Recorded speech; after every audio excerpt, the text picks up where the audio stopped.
All right, happy New Year, everyone. This is Bleav in Vikings. The Vikings lost pretty overwhelmingly to the Packers when they had a chance to put the dagger in the Packers. It didn't quite work out. And then on Monday night, we had a tragic situation in the Buffalo Bills game where Damar Hamlin suffered a cardiac arrest on the field and is still at the University of Cincinnati Medical Center. So we debated whether or not to even have the show tonight. I think we opted to just talk a little bit about the Vikings, but on the Hamlin situation, I think the only perspective we can really gather is from Bryant, because otherwise we're just rehashing our talking points.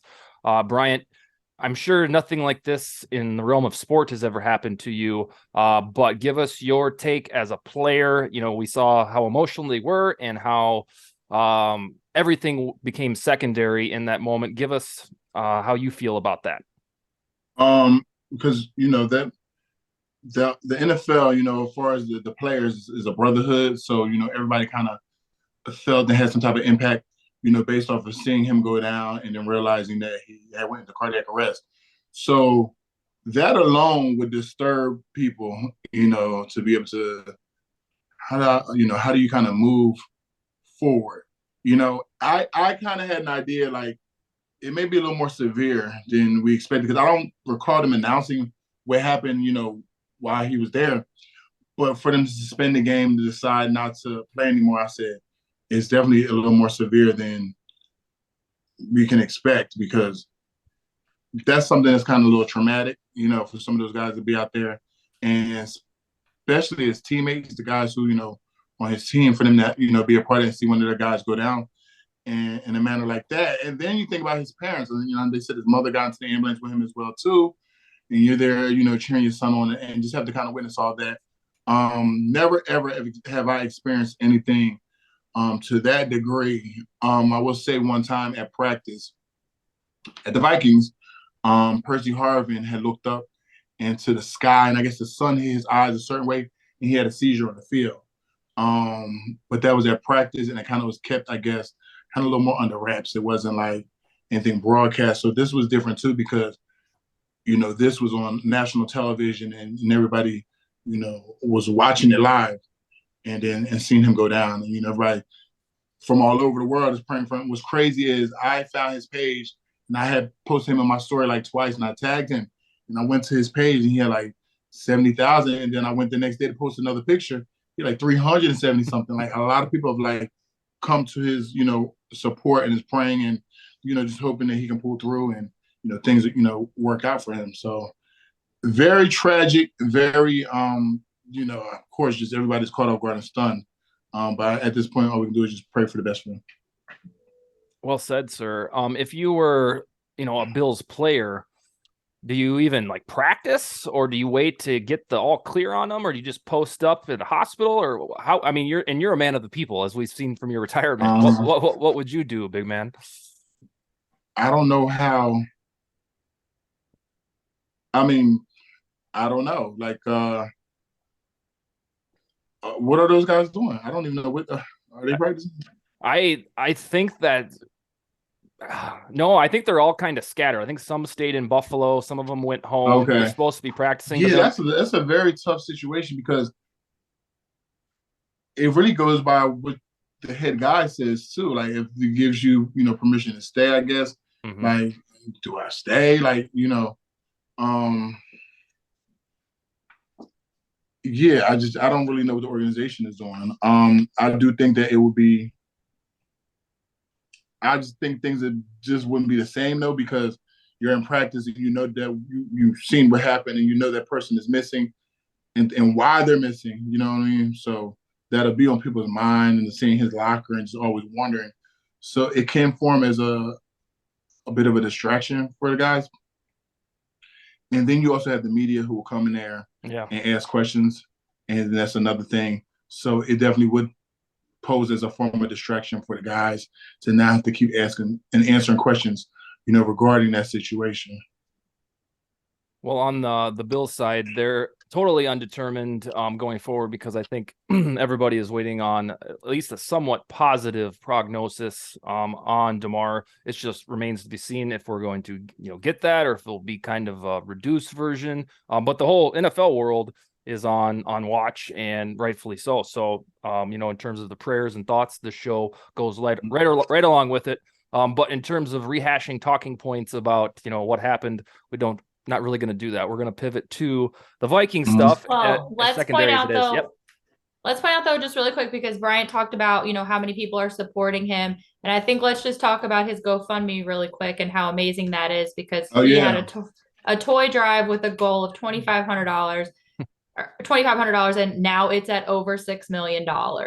Yeah. And that's insane. Like, I just got chills. Even $6 million. It does show the good in humanity, and it sucks that it takes something like this to see that, but you see kind of like everyone coming together kind of as one in this type of instance, and realizing, you get talking heads that will say stuff, like the Skip Baylesses of the world, and some other, like Bart Scott said some things, like, in terms of blaming T. Higgins for like what, we're not going to get into all that, but there you see these people like putting the human side first, which you don't see a lot of, and it's great to see, and I wish it parlayed more into. I feel like people do have to remember that athletes are human. I think sometimes people make athletes characters, like you have your good guys, your bad guys. They're just characters. It's a form of entertainment as well, but everybody does have their real lives too, and everybody is human. So I think sometimes it's overlooked too, because I guess you see guys go out there and battle, week in and week out, and maybe some people don't look at it as being like I don't know, but everybody's human. Everybody bleeds and injures and gets hurt the same, has families, like has different things that they go through that are just like everybody else. It's just we're just on a football field, competing with each other. But it's definitely we're all human. Yeah, kind of. We get lost in the gladiator approach, right? And that's terribly unfortunate. I think we're progressing though, as a society, as at least in the aftermath, some of the mental health stuff for the Bills was uplifted, and rightfully so. And then, as Sally pointed out, the marvelous GoFundMe, which exceeds all expectations. All right, on the Vikings stuff. So before that incident on Sunday, the Vikings had this moment to take over the division with the new head coach, and they did the opposite. They somehow got a blocked punt, which was second in as many weeks after a drought of blocked punts I can't even fathom. And it felt like, all right, well, we're here to play. And that was really the only good thing that happened until garbage time. So Ron, I'm going to ask you just a simple, now what? Well, I mean, now what? You gotta focus your attention. Obviously, you still need to try to win this week. I don't think that, or one, you need to get some traction going into the playoffs. You can't. This team hasn't played well enough consistently for 4 quarters in the game to be able to take a week off and then try to jump back into it in a playoff game. So I want to see them. Hopefully they can get out in front and then like start to pull the starters, because you obviously can't risk injury either. But like, it was a game where nothing went right. Like, you see our guys were slipping all over the field too. Now, again, I'm not blaming the turf conditions, but clearly whether I don't think it was the equipment manager or whatever that wasn't equipped. I think the players and their tendencies, like maybe they, didn't want to go with the extra cleat or extra long cleats or whatnot. But yeah, like you alluded to, the punt block, and then you lose your center, and then the first play you're going to run right behind the guy who's never played center in the NFL. Stuff like that, just it compounded from there. Hawkinson didn't look very good to start. He had a couple drops, and then the 4th down interception that I think he could have come down with that ball. So yeah, you just turn the page, move on.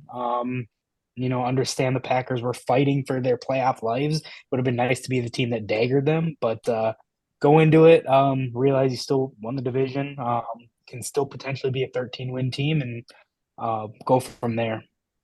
Sally, I'm going to explain to you and the listeners my odyssey this year on the Vikings. And you guys probably remember it from all the shows done together. But for the first 8 weeks, I was like, what are these guys? They're kind of goofy. And then they played the Commanders. And in the 4th quarter, it felt like they played like a real contender by flipping the proverbial switch and just putting the Commanders away after some shenanigans and tomfoolery. And then I was like, all right, this is what a Super Bowl team would do. After that, the week after that, they beat Buffalo. So I think, like most, I started to buy in. If they can beat Buffalo on the road, then they can beat anybody. But then after Dallas and after this one, I'm right back to where I was in early October, thinking, oh boy, this really has an early playoff exit written on it. Sally, do you differ from me there? No, not at all. I mean, both you and I predicted a loss at Lambeau this week. Mm-hmm. However, we didn't predict anything like that, right? And on one side, almost never would you ever predict something like that in any situation, because this is the NFL where games come down to the wire all the time. You rarely see blowouts on the level that the Vikings have had theirs go this year. And there's been 3 big ones. And so you're going to be playing a higher caliber of team going forward. And you're not going to have the Indianapolises or, I mean, the Giants are in now, so I don't mean to diss them, but yeah, I mean, I don't know how far I thought they were going to get in the first place, but I'm definitely not feeling good about it anymore. I think it's going to be an early exit. I hope I'm wrong, but I think our best hope for those that think like us is the new season adage, where they have this decision to make on January 15th or whatever it may be, that it really doesn't matter what you did in the regular season. You could become a gangbuster right now if you wanted to. It's just that you probably would have already seen that by now. So I'm hoping they think it'll be the Giants, take care of them, and then see what happens with the lay of the land. Maybe it's the Cowboys or Buccaneers coming to US Bank Stadium, because we all know if we're going to San Francisco, the only hope you have is that Brock Purdy has his first turd of his career. That'd be the only saving grace that we could have, because we just have too much of a sample size by now. Well, I might be mistaken, but can't Tampa Bay not come here because they have a higher seed? No, Tampa Bay is barely gonna... Oh, I'm sorry. They have a lower seed. I'm so sorry. Yep. I just messed that up. I was thinking wild card. Because they'll play at home all the time, despite teams having a better record than them. That's what I was mixed up on. Yeah, exactly. I don't know. And they also kind of blew it with having the number 2 seed in their back pocket. And yeah, it's unfortunate how that went down. Yannick, you've kind of been the silent assassin over there, sir. I apologize. I haven't called upon you yet. So you watched the game with me. We both went pretty silent about maybe half hour, 45 minutes into it. But your temperature moving forward after they put the Packers loss behind them.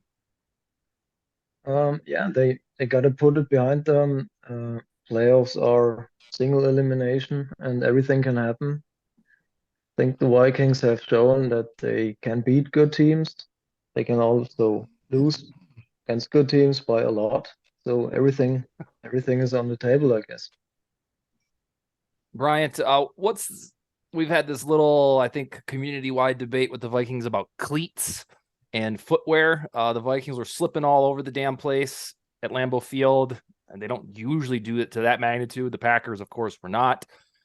When you were playing, do you pick what you wear for footwear? Does the trainer say or coach say you're wearing these bad boys?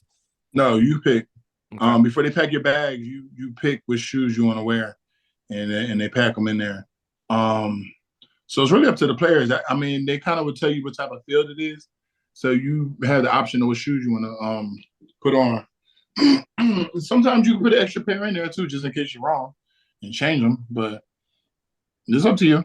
And then, do they give you like in your day, whether it was the Ravens, Vikings, or Dolphins? Do they give you advice? Like they say, hey, this field is terrible. They can tell you the type of field it is and say like, hey. I mean, I'm not sure if they go around to other people, but sometimes I'll see like, the trainer there and I'll say, the equipment guy there, and I'll say, what shoe is better or something, like you can ask.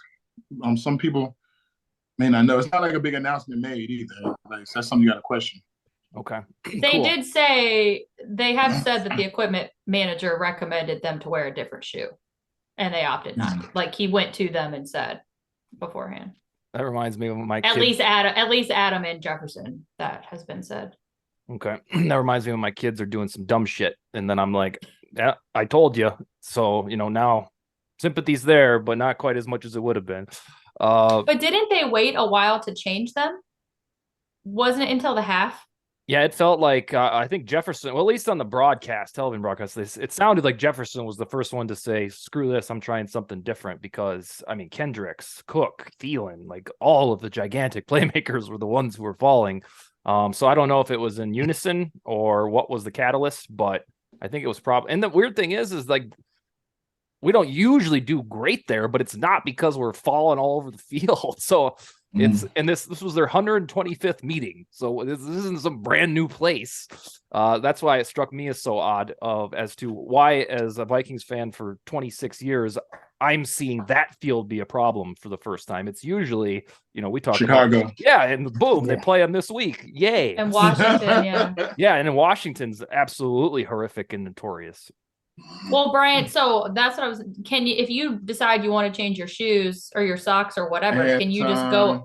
You have to wait until halftime. Your stuff's not out there. No, it's not out there unless somebody like an equipment manager saw on the sideline goes in there and gets it. Okay. It's not out there though. Okay, got it. Bryant, 3 of the Vikings losses, at least 2 for sure. Philadelphia is kind of arguable, were really shitty performances, unbecoming of a 12-win team. As a player, can you block that out and just move forward, or does it psychologically impair you that when you lose, you look like fools? No, I feel like you are excited to get on the field the following week to get that out of your system. Just like, remember after the Dallas game, I said, well, I feel like they want to come out and put together a win, just because you want to get that feeling out of your system. So, no, you really want to play as fast as possible. I Bleav after Dallas, they turned around and played again on Thursday night, so they were able to get this out of their system a little faster. But, yeah, definitely, you just want to be able to play again and just move on. Well, I've got plenty of experience now in terms of erasing bad losses, because when they lose, besides the Lions game, when they lose, and they don't lose very much, we can give them that. It's pretty bad. Sally, I thought this next topic would be a huge debate like through the middle of the week, but it was kind of kiboshed really early on. The Vikings play at Soldier Field. Well, I consider a meaningless game, but evidently the Vikings think that perhaps the Cardinals can stun the 49ers. And if it were up to me, which it never will be, I would have rested all the starters this week because I don't want a redo of what happened to Brian O'Neill. Would you be on board with that, Sally, if O'Connell changed course right now tomorrow morning and said, you know what, we are going to play Nick Mullins and the gang?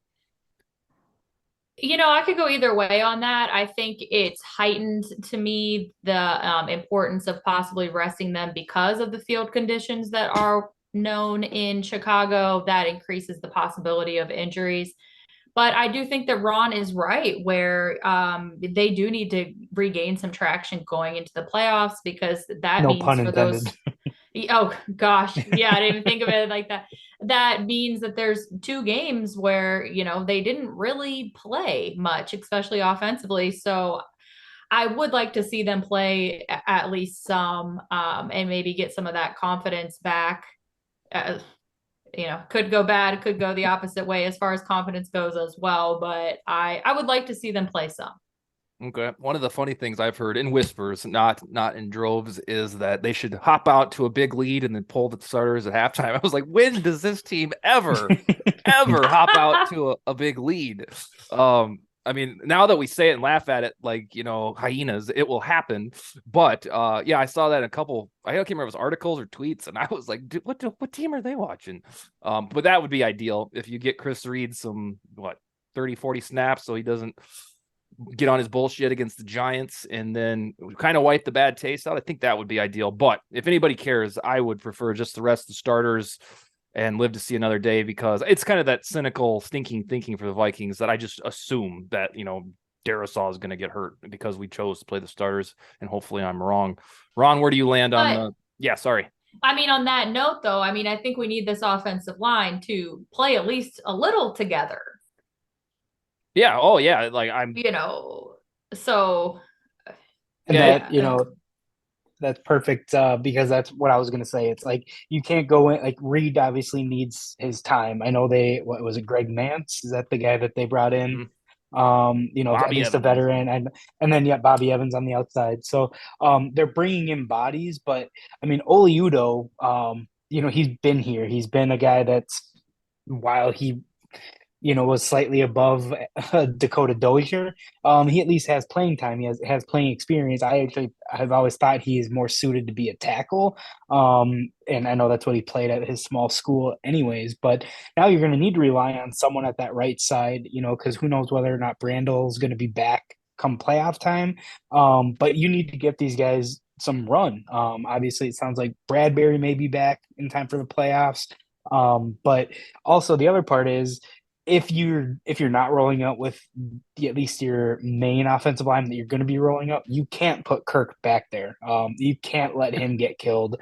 And then you can kind of play it by ear with the skill position players because as long as you have the offensive line and Kirk, which I do think need time, obviously you know what you're going to get out of JJ.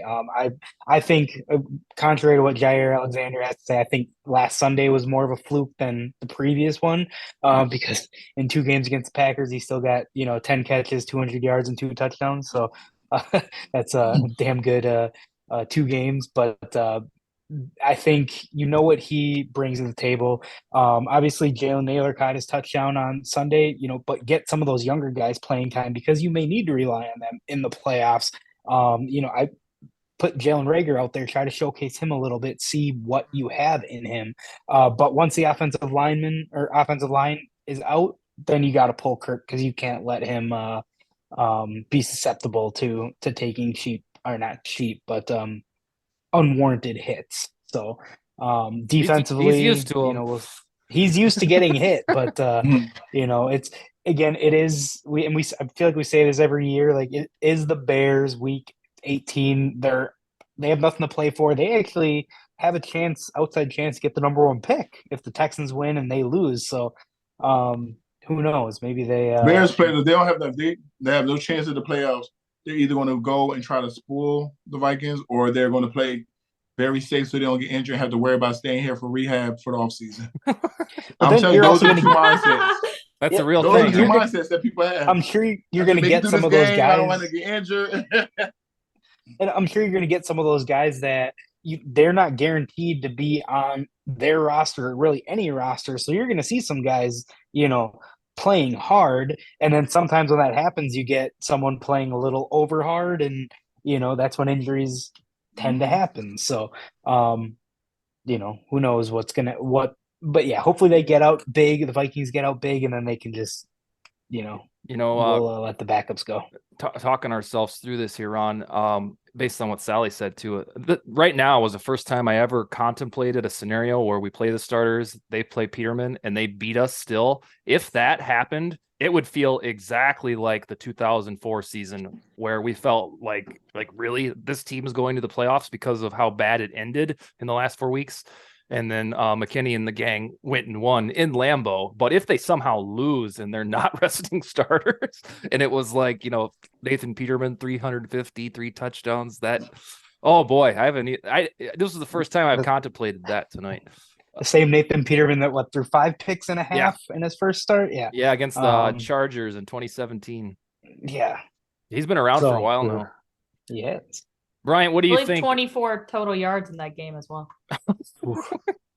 Bryant, so I think based on what you said about 5 minutes ago, you would probably want to erase the sour taste in your mouth for the playoffs. But officially, if you were on the Vikings or you coached the Vikings, when you can still have the smidgen of chance to get the number 2 seed instead of the 3 seed, would you play starters at a shitty field in Chicago? If I got a chance to get number 2, yeah. It's like this tiny chance. Oh, it's a small chance to get number 2? Let's break down what has to happen. Okay, so the Vikings, because of the Packers' loss, gave away the number 2 seed. They play at noon Central Time against the Bears. If they win, they need the 49ers to lose to the Cardinals, that's in San Francisco, and the Cardinals are 14-point underdogs. So I do got to say, I think the NFL, again, and this is all prior to anything Monday, I think the NFL completely shit the bed on how everything played out. They gave the Packers an advantage. And also, like, they usually like to put the game that has the most playoff implications on that Sunday night, and that's the Titans Jaguars, because it's literally whoever wins that game is going to the playoff. But no, they wanted Rodgers in the prime slot. If the Seahawks win, the Lions have nothing to play for, and like, not on meat sauce conspiracy theories, but they want the NFL wants Aaron Rodgers and the Packers in the playoffs, and it's such bullshit how they have it laid out, especially, like, to not have the Vikings and Niners play at the same time, because the Niners, if the Vikings go on and lose, like, say they happen to lose, the Niners then get to rest everyone that they want, because it doesn't matter. I think it's just horseshit handling the way the NFL did it, and it literally goes against everything that they do, because there are times that they don't even have games on the Sunday night of the last week because they want all the games to be ending at a certain time. So Bryant, now you got all the backstory. Would you play the Viking starters or go in healthy as possible? I might go in healthy then. Yeah, instead of taking in Chicago's not the best field, and knowing that it's like a small chance, that we can regain number 2. Had number 2 all season long. Yep. Mm-hmm. Yeah, sure but yeah, I would just rest my guys and just be okay with number 3, and then for a certain point we have to get out. At least your first maybe 2 games might be at home. Yeah, you need a little help from probably the right. Packers. If somebody loses, yeah. It'll be the Packers that you'll be awkwardly cheering for against the 49ers if you want 2 home Vikings playoff games, which is mind-boggling, and it'll be a thing in our little circles. Yannick, you cool with starters in Chicago, or did you want to see the healthiest version of the Vikings against probably the Giants? It's a tough question. I think I'm good with starters. I think they should go into the playoffs with a W and not that Packers game. It would be a terrible feeling. I think the grass is better in Chicago than it used to be. They supposedly changed the grass in the summer, so I hope it's better. Obviously, don't know for sure. Yeah, but I think they should win the game and should try to win the game and keep the chance for the 2 seed. Yep, and then we'll all be watching intently the Niners-Cardinals game to, hope that David Bleav, who will probably be starting, former Viking QB3 baby, can drop one on the 49ers. All right, the last thing he's going out there with the vengeance for the first team that claimed him to the practice squad, because isn't it one of those where if you're on the team at some point during the year you get a ring or something like that? So maybe he's going out there JJ Watt's last game to send a message. Yep, those are the little silver linings we'll have to dig for it to happen. All right, the last thing I want to talk about, Sally, is Brian O'Neill. Not only did he sustain a calf injury, it was a partially torn Achilles, which means this thing will bleed into the summer to figure out if he'll be ready for 2023. But for playoff purposes, do you take any solace in knowing that Kevin O'Connell, Chris Cooper are in charge of the Vikings offensive line? Because if this was on a Zimmer team, we would be like, oh, well, there it goes. And that's what most of us are doing anyhow. Do you have any semblance of hope that Oli Udo filling in or Vadarian Lowe, who's been on this show, could be whisked into, serviceability because the offensive, minded head coach? Well, I think that's probably more of a Bryant question. I honestly don't know how big of a difference it's going to make, because it's, in my mind, it's a little bit more of a personnel issue than a scheme issue or a coaching thing.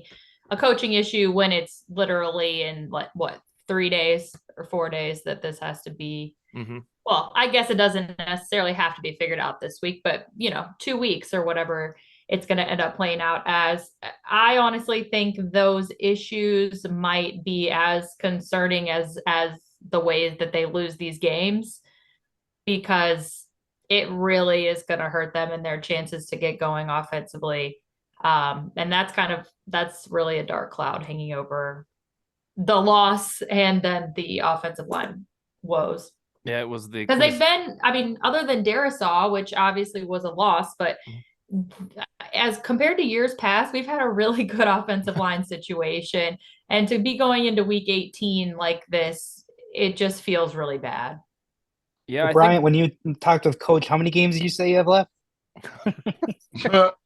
Somebody tweeted me that too. That's my knee-jerk reaction is to do the of course. Well, there we go. O'Neal's out. Things are gonna go to hell. But I've tried to take solace in knowing that you went and found an offensive-minded head coach for this very reason. You don't need to go back into the turtle shell just because one dude is out. And this is why you get a guy like that who's young and creative. However, that could just be, me getting excited for something that's going to be gloomy no matter what. Bryant, to Sally's point, you'll know better than us. Brian O'Neill is the caliber of player that you were, a Pro Bowler. He's the anchor on his side of the line. Now, you didn't miss very many games, but what would a Vidarian Lowe, or in this case, Oli Udo, a career LT2, RT2 type, how much of the gap can he make up in a couple weeks preparation for the postseason?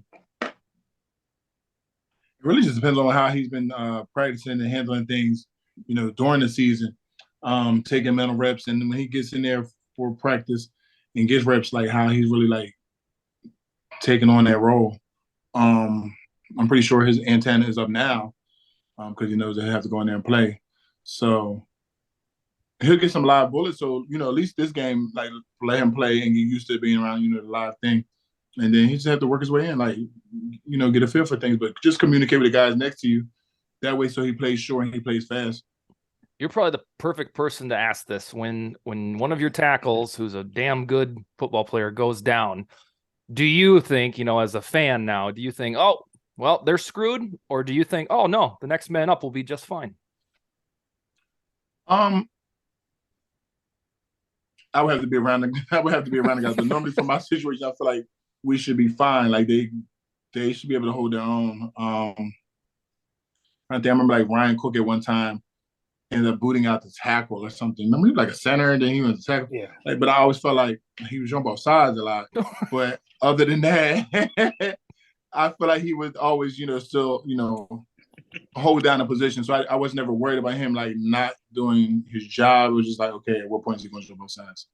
I think the one thing, the advantage, and I know Chris Reed, it was his first time at center taking snaps in the NFL, but Chris Reed has started a lot of games in the NFL, and Oli Udo started all of last season. So at least you have two guys that like the pace, the speed, that's not going to be a problem with them. Now, having your quarterback clap for 5 seconds waiting for the ball, like on Sunday, that's got to be cleaned up. But I think a week of practice, or, even a couple weeks, if, Bradbury is not ready going into the playoffs, I think that will help. But while I'm not going to say when you lose one of your best players on the team, which O'Neal is, you're going to feel it. But at least with Udo, he's on the team for a reason. He brings experience. Center is a different position because center has to be the person who comes in and points out who the mic is and give a lot of instruction to the line and the quarterback.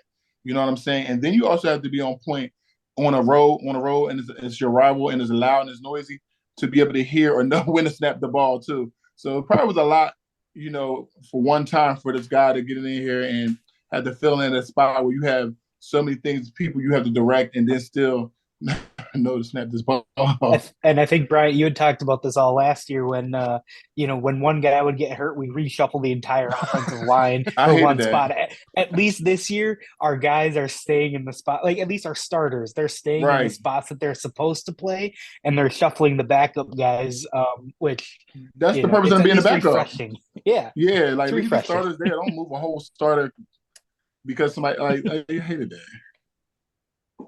On Chris Reed, Chris Reed is a damn good football player. He's like kind of like Josh Klein reincarnated. So it will actually surprise me to the utmost if we're chilling here next Wednesday talking about how poorly he played against the Bears. I think with a week, some acclimation to what his job is going to be now until Bradbury's back, I think he'll be just fine. Now, in terms of Udo replacing O'Neal, that's a bigger task, but I do trust O'Connell to do that. But I think for Vikings fans who don't know much about Chris Reed, he's not, just Drew Samia here that we're like, destined to be underwhelming. The guy is pretty good, and I think he got put in a terrible situation. Tough spot. Yeah, against the rival in relative cold, loud, like Bryant said. So I think Reed will figure it out. Yannick, on this offensive line, not reshuffle, but contingency plan. I think from some of your writings, I can tell that you're not overly optimistic, but put into words where you're at with this offensive line outlook heading into the postseason. Yeah, of course, injuries suck. They always do. They're not gonna replace Brian O'Neill with just a backup. I think Udo is a better tackle than guard, and he can do some stuff, but they gotta give him help with tight ends and running backs and whatever. They have to make sure that he's not one-on-one all the time against good pass rushers. And at center, Reed actually played pretty well after the snap. Of course, he struggled at snapping the ball. Snap counts, pretty big deal for a center, but after snapping the ball, he was actually good. His blocking was at a really high level. So I think 1 week of practice will fix that stuff. Yeah, and then I think Sally mentioned it about 20 minutes ago. I think that's probably the most important aspect of playing starters at Chicago.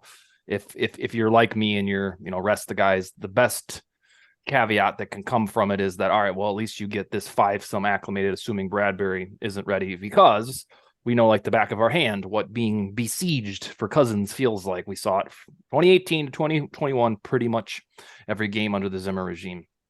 All right, Sally, give us a prediction for Chicago. Assuming the Vikings play starters, Nathan Peterman in the saddle there. The Bears are 1 loss and 1 Texans away from the number 1 overall draft pick.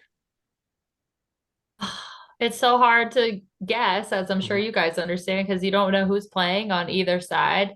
I did hear, I think the weather is supposed to be like 36 degrees, 5-mile-an-hour winds.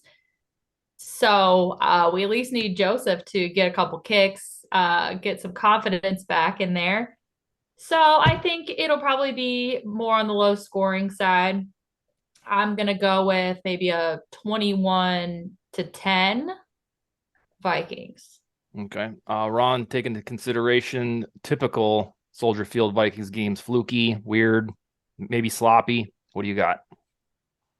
Well, yeah, I mean it's definitely hard to predict based on who's going to play. Obviously, we know now that Peterman is going to be playing at quarterback, and Vikings don't do well against backup quarterbacks as it is. Undefeated this year, sir. Is undefeated this year. Or okay, but we allow them to put up numbers, let's say.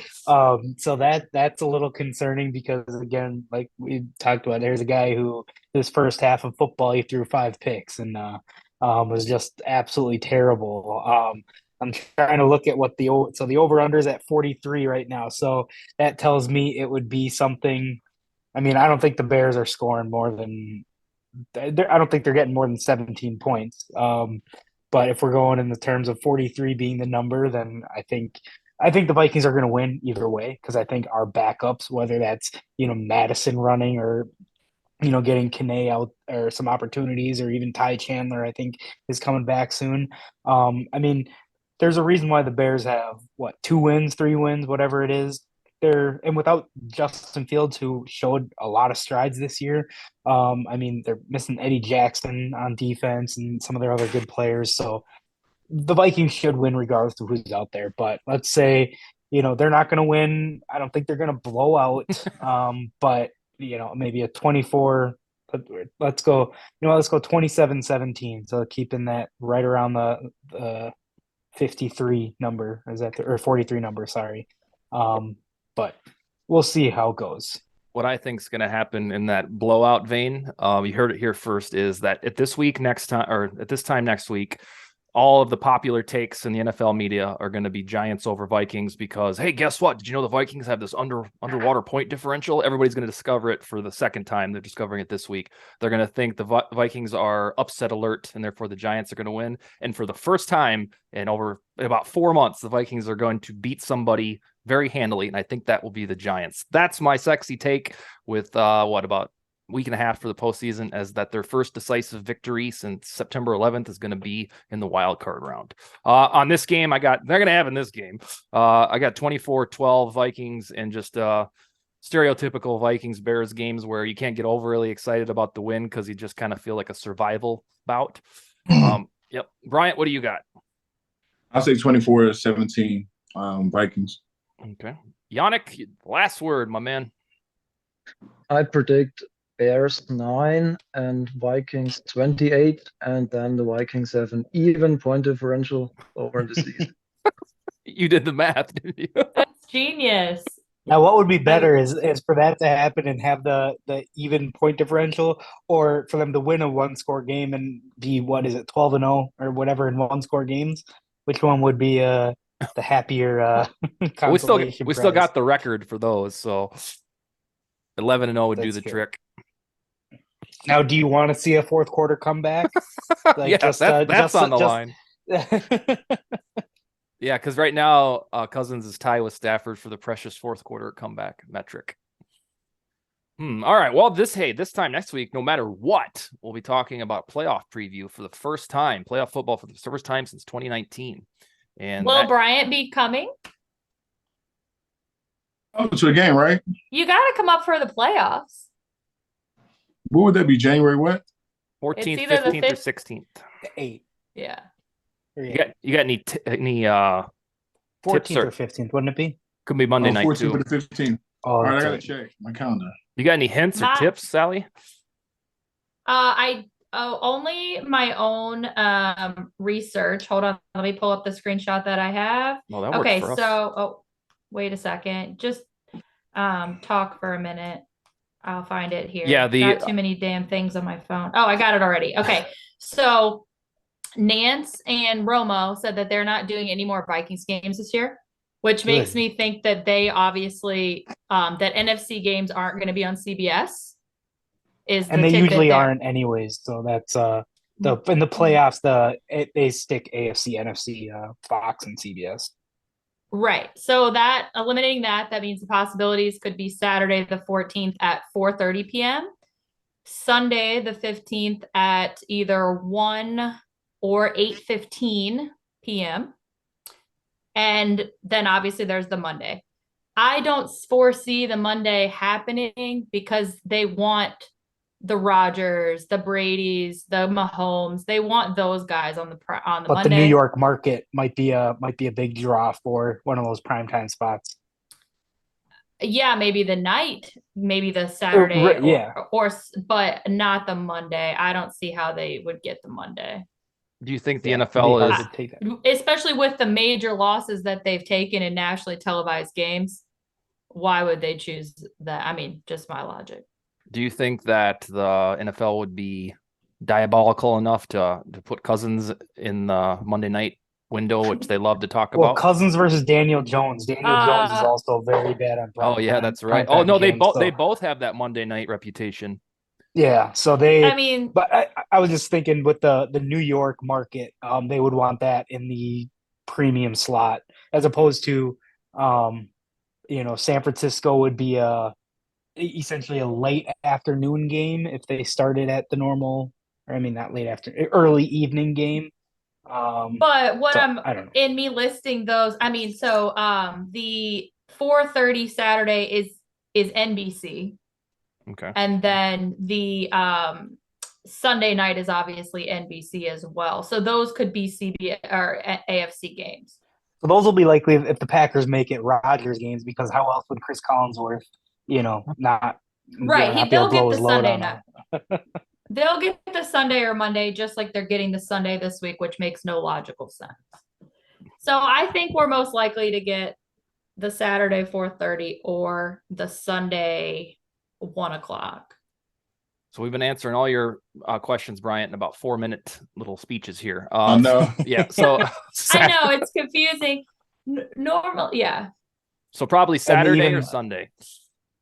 And even what happens with the AFC is going to be interesting, because how are they going to play, decide that part of it? Because 3 teams, at least, going into this past Monday night, had a chance at the 1 seed, and now, whatever the NFL decides is going to heavily impact that.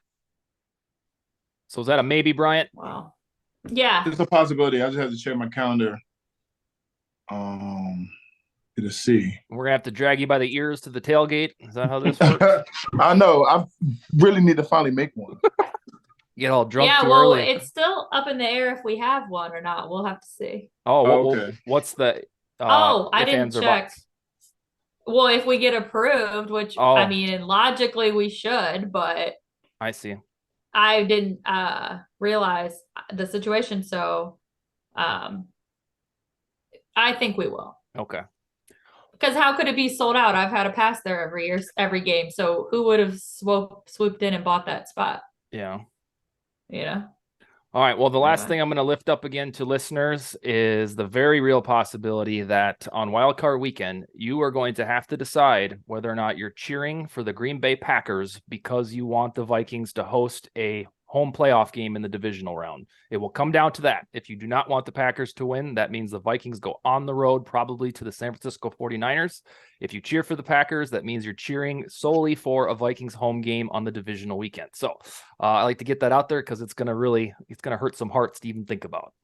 Well, let's just cheer for McVay to help his buddy out on Sunday to beat the Seahawks, and then for the Lions to come out and let Dan Campbell have at it. Yeah, I'm pretty sure, based on what we know about Dan Campbell, that his dudes are going to play no matter what, just to play spoiler. That's kind of the cool part about him now that he doesn't really affect our lives. All right, group, this was a great show. Brian, we really appreciate your context on Damar Hamlin, because otherwise we're just the other parts of the group are just rehashing the same stuff, but we appreciate your context. And the group will be back on Wednesday to get ready for the postseason. Okay. All right. You guys have a good night. Go. Go, baby. All right. Later.